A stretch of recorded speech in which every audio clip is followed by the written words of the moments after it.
According to Fortune, something like half or more than half of internet traffic these days is bots. Imperva, which issues a bad bot report, found almost 50% of internet traffic comes from non-human sources, with 20% of that being so-called bad bots prone to a host of malicious activities. Bots generate fake page views, clicks, impressions, and user sessions, all of which inflate top-line web analytics data. The distortion directly impacts metrics including conversion rates, average session duration, and the like. Cybersecurity firms, which admittedly may be talking their book to some extent, claim ad fraud bots also click on pay-per-click ads or simulate user activity, causing companies to pay for traffic and conversions that never represent real humans. They put the damage at hundreds of billions of dollars per year around the global internet. It's been a problem for a long time, but like 50%, man. Didn't they say Twitter is like the most bot-ridden social media website? That Twitter might be as much as 3/4 bot-driven? Was that from this same article, or was that from a separate article talking about it? 70%? Did I retweet that? 70 to 80% bot activity. The internet, as we understand it, basically, like, it's not even going to exist. The whole thing is built on ad revenue. Running big websites is expensive. The server space, it's not easy to run. Here, where in the section do they talk about Twitter specifically? I don't think that's in this article. See, I see this, which is apparently paraphrasing from another Fortune article. Out of more than 40 million visits from TikTok, only 2.56% were determined to be fake. Facebook sent 8.1 million visits, and 2.01% of the monitored visits were classified as inauthentic. But no other platform comes close to X's nearly 76%. Titonovich tells Mashable, oh, this is a Mashable article, that it's not out of the ordinary to see spikes in fake traffic on social media platforms during big events like US elections. However, he has never seen anything close to X's 75.85%. Have you seen your message requests lately? I feel it. It is a bot website, yeah. You know, the implication of the dead internet theory, spread of bots everywhere, such and such, is that ads are no longer an acceptable way of funding the existence of websites. Do you have any idea how terrifying that is? Speaking as somebody who makes a significant portion of his money off ad revenue, for one. But, like, the only reason the internet in general is free is because of that. That's the reason why. Like, none of this is free to run. You have server space. It costs money to host that information. You were right when you said YouTube should be a subscription service. Yeah, no, I meant it, and this is part of the reason why. Because the more and more this information comes out, the more and more people are going to say, well, we're not going to pay you to host our ads if the only people clicking on these ads are bots. They don't represent any conversion from viewer to purchase. They're totally inauthentic. The only kind of advertisement that seems to really make a difference is like when you, an influencer, like if you're a YouTuber or a TikToker or something, if you directly advertise for a product, that might carry with it some kind of meaning. But the conversion rates from advertisements that are like hosted on the webpage seem to be borderline nothing. The Something Awful forums were ahead of their time. This is an older article, but companies can track the buys from ads, so they should know, right? Yeah, but they're not necessarily tracking the purchases. They're also tracking the conversions. How many people see an ad and then click on the ad? See, it's not easy to really get a relationship between ad conversion rate, how many people click through to the actual product page, and how many people buy. What about people who click through to the product page and then buy later? What if they're influenced by the ad and then a month later, they're like, I could use a product like this. Oh, I remember. And then they go back to that product, you know? It's really difficult. For the most part, what these advertisers have to rely on is like direct click-through conversion. You see an ad, you click on it, it's an indication of interest. But a bot can do that. Maybe it doesn't necessarily correlate directly to a purchase, but that is the metric that a lot of these advertisers have been using for years, decades now. So if that metric does not work because there are bots that are like trained to click on ads and supply that fake data, unironically, to me, this is a good argument in favor of online digital ID registration, but one that correlates only to the abstract concept of a human being, not to a specific data profile that you have in particular. An anonymized, like a data blip that is granted to a human being, a citizen, whatever you prefer, that verifies when you use a website that you are a human being. But it doesn't carry with it any additional information. There's no demographic information except for, I suppose, your age. It doesn't convey your race, your browsing history, anything like that. No, the EU age verification app also has like other data packaged with it. What prevents someone from just putting the human token into their bots? Well, then it couldn't be used by a human. I think there are ways. You'll forgive me on this, but I think that there are ways of like directly attaching this info. Like, imagine if you had to use a social security number to use a website. Like, people could theoretically give their social security number to a bot, but like, would they? And if that's the case, then like at the very least, the limit to how many malicious bots are going online faking their identities with that kind of information, it's limited to the number of humans there are on Earth. Like, for every bot that's doing that, you would need to have a human being who's like been willing to attach that data. And any individual bot farmer might be able to give their ID away to one, but they can't give it to multiple. Poor people might rent out their identities. This is possible. I agree that it's not like a problem that's instantly fixed. I'm only saying that I understand and sympathize with this approach. My argument, though, is that this would need to be done in a way that is totally anonymous to the person using the identifier. The only thing it's attempting to identify is that you are a human being. Because, man, the bot traffic online, what are advertisers going to do when 90% of all internet traffic is bots? What about 95, 99? What is anyone going to do? What is the point of going online and trying to build a social media profile, of being an influencer of any kind, of making art and putting it out there, when for all you know, every view, every like, every comment could be done by bots that are just trying to fill up a profile of legitimacy so that when they click on ads, the ad package that's given to the advertising corporation looks more authentic, so more money is given to them. You understand? I would have to look at the details, Scheherazade, and I've heard otherwise, and the subject's too complicated for me to like do a glance analysis at. I know we're past the surveillance Israel portion, but Apple is mass hiring IDF Unit 5200. Yeah, a significant part of the reason why we fund Israel so aggressively is because we use their surveillance of Gaza as a test bed for our tech surveillance shit, our Palantir shit. Big tech loves Israel. Not because they're Zionists. It has nothing to do with that. It's because it's a firing range for their technology. It allows them to test out all these cool facial recognition auto turrets and spy satellites. All this deep state tech. Israel's deeply evil, and they take the money. They love the money, you know, they don't care. Not to be a dickhead contrarian, but why should we care if advertisers can't track our purchasing patterns?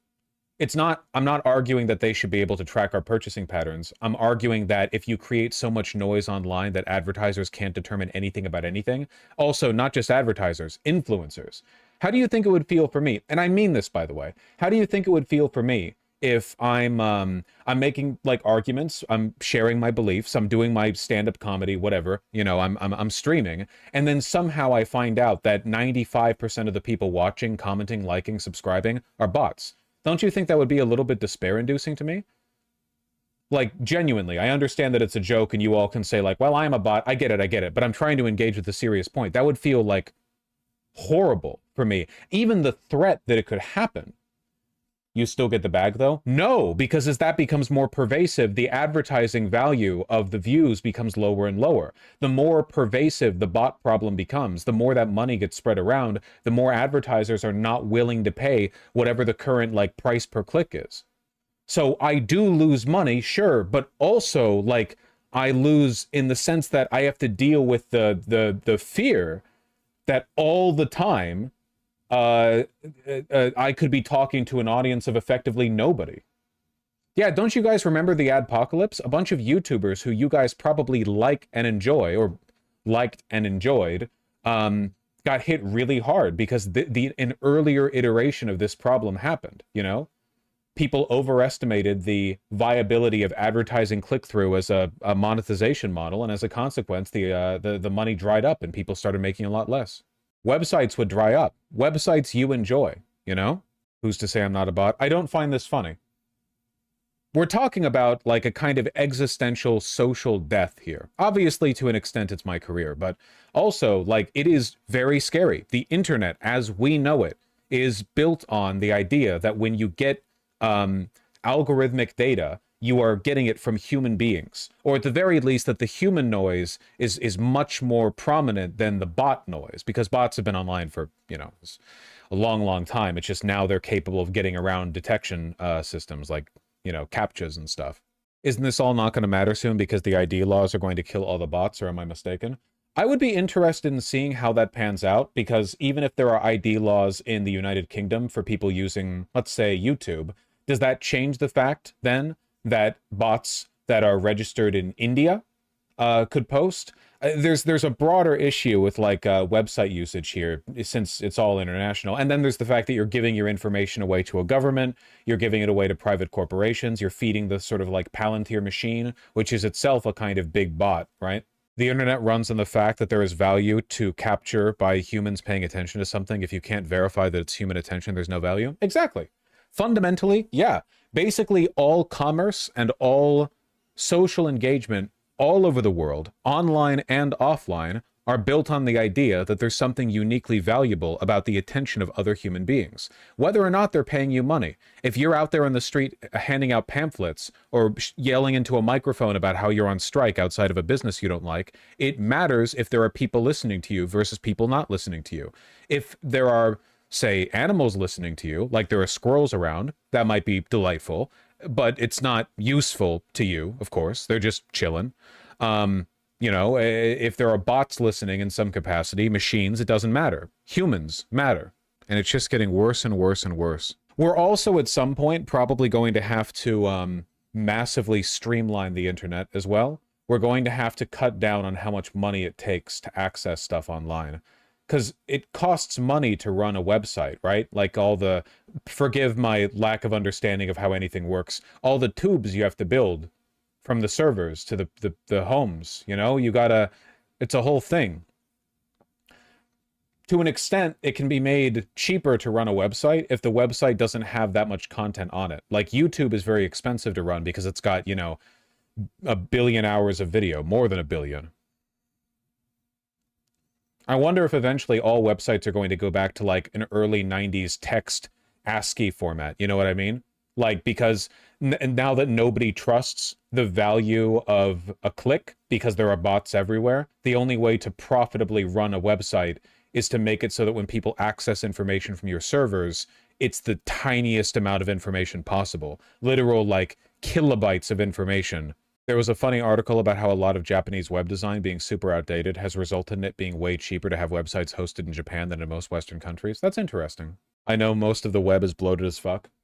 Yeah, no kidding. I'm not, like, knowledgeable on net coding, but, like, my understanding is that right now, if you scroll your mouse cursor over the taskbar at the top of a website to get a drop-down menu, somehow that is causing, like, more information to be pulled from the server than what you could have pulled, like, an entire website from before. Like, we're so wasteful with our internet resources now because we're like, oh, whatever, it's all cheap, it's all free. Just, yeah, Squarespace this, Squarespace that, make rounded, beveled edges everywhere, drop shadows, da-da-da, you know. And it's like, okay, well, now every time somebody uses this web page, they're pulling like 16 megabytes of data when the actual useful information on it is maybe like 3 kilobytes.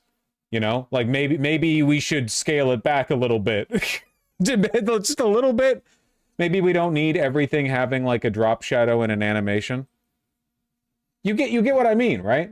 Make everything look like MC Master. Oh, beautiful. Yeah. This web page loaded in like a nanosecond. That's nice. Yeah, I mean, it's unironically like a lot cheaper, right? Honestly, the security infrastructure is what causes that. Look, I'm not an expert on netcoding, and I won't pretend to be, but all I'm going to say is this, okay? I know how badly optimized modern games are because they're like, well, everyone has 64 gigs of RAM and a 4090 anyway, so who gives a shit, okay? But when you really knuckle down and try to make a well-optimized game, there are developers that have made miracles happen. Anyone play Death Stranding 2? Making a website is significantly less complicated than making a video game, I'm sure there's tons and tons of work that could be done to reduce the scope of website like design bloat and make it much cheaper to host a website. You know what I'm talking about? Like if you could, like you could make the internet profitable that way. You could run a website and it's like, oh, the server costs are like $600 a month or something, and then it's like do, and now even though the same number of users access that data, maybe you bring it down to 300, maybe 200, maybe 100 a month.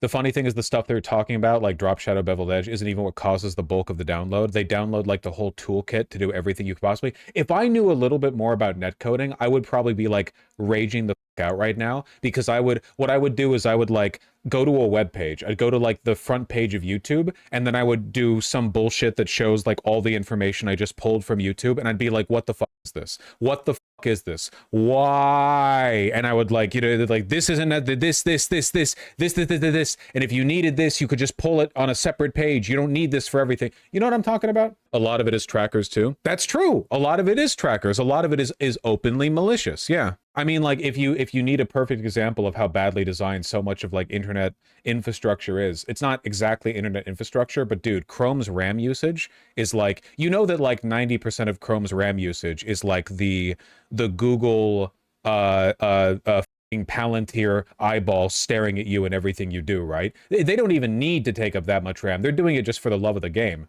They're like, there's like a fucking Balrog sitting in the code, eating up all the data that you give it. Anyway, sorry. I'm kind of talking like way out of my field of expertise here, I guess. I don't want to say anything that's incorrect. Oh my god, dude, this feels so good to use. Like, unironically, look at this. All of these, I assume car parts. Click on gears. Bam. Look at that. It's crazy. Welding helmets. Bam. If you remember the video about frame gen I dono, there was a section of the video where it discusses how game makers that are sponsored by NVIDIA are incentivized to remove anti-lag toggles and hide it behind frame gen to make frame gen seem actually miraculous. Yeah. Dude, remember how much shit people gave me when I said this from the first place? When I said that NVIDIA and other graphics card like chip corporations work with games to make them unoptimized to incentivize their newest tech? And there were like multiple people who were mad at me about it. Well, yeah, and NVIDIA is uniquely evil. Masaigu. Anyway, I'm kind of rambling. I have to go pretty soon.